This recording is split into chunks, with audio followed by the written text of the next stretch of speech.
Hey everyone, this is James from Mad River Homestead here in Southwest Ohio, and another cold winter day with more snow on the ground. It seems like we just have had snow on the ground just about every day since winter started, with the exception of a few. But the animals are all doing well. Chickens aren't able to free range as much as they normally do because they do not like to walk on snow. But over in that area there, they'll walk down the side here and around to the side over there. They got a little bit of area over there they can get out in right now, but for the most part, they have been in the chicken run, and I'm very thankful that I was able to build that large chicken run for them. The dogs are doing great. As you can see, Alaska is just laying there in the snow. Hey, Alaska, you like that snow? Let me take just a moment to talk about our wonderful dogs. If you've been watching the channel for a while, you may have remembered that last year we got Alaska, a Maremma sheepdog. She is a livestock guardian dog. And then a couple months later, we ended up getting her sister as well, Poppy. Now, right from the beginning, Poppy was very standoffish. She would run away from me, like way out in the woods when I would come out there. Over time, she's gotten a lot better. She stays pretty close, but still, when I go out to feed them, when I go out to pet them, give them a treat, whatever, she will run off a few yards or so and sometimes just bark at me. She doesn't bark constantly like she did in the beginning, so that's getting better. Over the winter, I've been making visits to their shelter after dark and sitting with Poppy and giving her treats and petting her, and she is very, very open to it. So I'm hoping to bond with her that way, and then it'll transfer to daylight. But all in all, they are both just such a joy to have around. And in the goat pen, the does are very, very pregnant. In fact, starting tomorrow, we're going to be looking for kids. I'm thinking it's going to be on the 24th, but we will see. Be ready to see some goat kid videos. That'll be fun. Hey, Uno, you ready to have some kids? So I got to get out here, put some fresh straw in the goat sheds. I'm going to do it on the front and the back because I'm not sure where they're going to want to have them. They'll make that decision themselves when the time comes. But what I really want to talk about today is eggs. And I know a lot of people are making videos about eggs, the egg shortage, this bird flu, which I think is, yeah, maybe there's some birds getting sick. I don't know. There's all kind of theories about it. I don't think it's being handled right. I don't think it's right when a hatchery has, say, 500,000 birds and a few of them get sick, or a few hundred, or even a few thousand, that they come in and kill every chicken in there. I just don't think that's right. I feel like that they should let the ones that are healthy stay alive, develop some herd immunity. And that's just something that really grates on me. And I just feel like that feeds into the greed of these companies. And then on top of that, current administration is wanting to give vaccinations to all of the chickens. So I don't know how you feel about it. If you're fine with, just accepting what the government wants to put into your food and everything, which I'm not, but if you are, that's all well and good. You go for it and good luck to you. But I just feel like, keeping things as natural as possible, the way that God intended, I feel like that's the best way to go. But let's talk about backyard flocks. So we still have all of the chickens from our original flock. We have 3 Rhode Island Reds, 3 Olive Eggers, and we have 4 Black Secklings. And then we have Chungus, our rooster. He is a Faverell. We got our original flock spring of 2022. And then a few months later, we got Chungus. He was a little bit younger than the pullets. They were pullets at the time. He was a little bit younger. But after a few months of trying to assimilate him in, because he was smaller, they were picking on him, he is definitely now the lord of the manor, the king of the castle.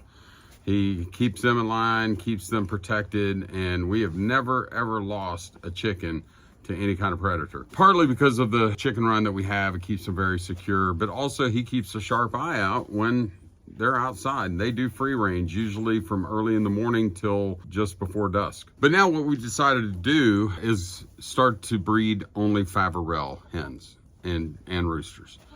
And we did that because we are trying to be more self-sufficient. And we've done the meat chickens. You might have seen some of our meat chicken videos. We've done those 3 times since we've been here on the homestead. And those have gone really well. We've produced a lot of good meat from that. And it's absolutely some of the best chicken that I've ever had. But like I said, it's about becoming more self-sufficient. And when you're doing the meat chickens, you have to buy the chicks from a hatchery. And who knows what's going to happen with that, with all of this other stuff that's going on, right? When you're having to buy a hatchery, you're dependent on someone else to supply that, right? So we decided to just start to raise the Faverels. The Faverel is an awesome dual purpose chicken. And what I mean by that is you have 2 different kinds of chickens. You have layers, lay the eggs, and you have broilers, which are the meat chickens. They produce the meat. Then some birds, like the Faverels, are a great dual purpose bird. We haven't had the opportunity yet to eat any of the Faverels, but that will be one of the things we'll do in the future. My understanding is they develop a very, very good flavor. It takes a few months for them to get to the size where you would want to process them. So that's still off in the future. We have decided we are probably going to do at least 1 more batch of the Cornish cross meat chickens. We just have to inventory, see how many we have of the ones that we did last year. But then going forward, we'll only be breeding the Faverels. Here's the thing. So I talked about the egg shortage, and when you're looking at just a backyard flock, there are some times of the year when you will experience your own egg shortage just because of Mother Nature. What happens is that the hens will lay eggs based on how many hours of sunlight they have every day. So during the winter, when the days are getting shorter, they don't have as much sunlight, their laying really, really goes down. So what had happened, we had bought our Faverel chicks back in the spring. They were born May 15th or something like that. So when the fall started coming in, they had just, a couple of them had just started to lay the tiniest little eggs. They were really, really cute. But our original flock had not laid any at all for at least 2 or 3 weeks at that point. And, you know, several of them were molting, the days were getting shorter, and they had just turned off. So there was a little period of time where we were not getting many eggs at all. Now, we never had to buy any because one of the things that we've done is what we call glassing eggs. We do have a video, a short video that we did on how to glass eggs, but this is a way that you can preserve eggs and use them up to a year later. Some people have said 12 to 18 months. We use ours within a year. But there's a technique to doing that, and then you can have some eggs. They'll be available for those times when you have a shortage. Now, I have heard of some people that will put lights in their chicken coops during the winter to extend kind of fake daylight for their chickens. I'm not judging anybody for doing that. Don't get this wrong, but for us, that's just not the way we want to do it. So we like to do things more natural. Now, we were fortunate, our Faverels, they started laying more and more. And once they started laying, we were averaging probably, you know, 2 to 3 eggs a day at that point. And then we started seeing more and more. And then I had a friend over, and we were out by the chicken run one day, and I was telling him, we're probably going to have to start processing some of these original flock. I don't know if they heard me or not, but all of a sudden we started seeing some of the Olive Eggers eggs. We started seeing some of the Rhode Island Reds and the Black Sex Links. So maybe they got the message. And it was funny because some of them were huge. I thought maybe an ostrich had snuck into the egg, into the nesting box. But we started getting more and more eggs, and we've been averaging probably over the last few weeks, probably around 7 to 8, maybe even 9 eggs a day. So we're okay. Now, what we'll do going forward is hopefully sometime in the spring, we'll have 1 or 2 of our Faverels will go broody, hopefully. And even if it's one of the, say, the Rhode Island Reds, they like to go broody, at least ours do. We have two of them to do. Even if it has to be one of them, we will segregate all of the Faverolles with Chungus so he can fertilize those eggs. And then we'll probably have them set on probably 12 to 15, depending on if we have one or two of the Faverolles going broody. We'll hatch those out. And then we'll have our next group that will start laying sometime around in the fall. And what happens when you do that, when you catch them as the days are getting shorter, but they're just by nature just wanting to lay eggs, they get into that rhythm, and then you don't have the shortage like other people might have during the winter. That's the way we're going to do it. I feel like it's the most natural way. At least for us, it's going to work because we will be processing some of those chickens as meat. One thing that we do is we use the deep litter method. So in April and October, I clean out all this bedding. So every 6 months, I'm cleaning out the bedding.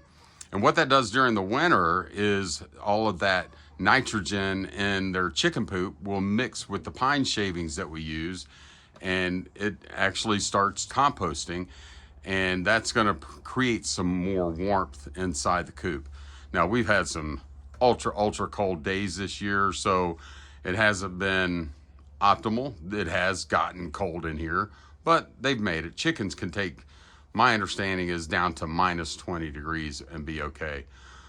One of the things that I do also is I'll throw some scratch grains around in here. Once I've kind of turned it a little bit, I'll throw some scratch grains, and then the chickens, they come in and they start scratching around in it, kind of turns it and helps it to mix up a little bit better. So I think it's just really important to make sure that your chickens are staying comfortable. We like to give them scratch grains in the evening just before they go to bed. We make sure that they have scratch grains so that it'll kind of help their body digest that food, which will help their body stay a little bit warmer through the night. I also like to give them some scratch grains in the morning when it's one of those really cold days, especially if they can't get out in the yard and scratch around in the yard because of the snow. Also, make sure keeping their bedding turned and keeping that composting process going so it is generating a little bit more warmth. Making sure they have fresh water. We use a heated waterer, so we don't have to worry about it freezing up at all. You can get those at Tractor Supply, Rural King, whatever you have, about $40, but for us, it just makes a lot of sense. So what can you do to combat this egg shortage? Well, one way would be to raise your own chickens. And you know, a lot of people think it is a huge undertaking. It really isn't. If you wanted to just have enough to provide a few eggs for you and your family on a daily basis, 2, 3, 4 chickens would probably do it. You can buy a small pre-built chicken coop at your local Rural King, Tractor Supply, something like that. And it's not really expensive to do it, and get you a few chicks and raise them, and you would have those fresh eggs. Now, just keep in mind, they do start laying usually around 4 months or so on the average from the time they're born. So if you get chicks in the spring, sometime in the fall, they're gonna start laying. Also, if you're in a suburban area, now your area, you might be in one of those HOA places or something like that that has all those rules and they just might not let you have chickens. That just might be the situation you're in. But if you are in a suburban area, you can still raise chickens. A lot of people think you have to have a rooster to get eggs, and you don't. The rooster's just there to fertilize if you're wanting to have eggs that you can hatch out.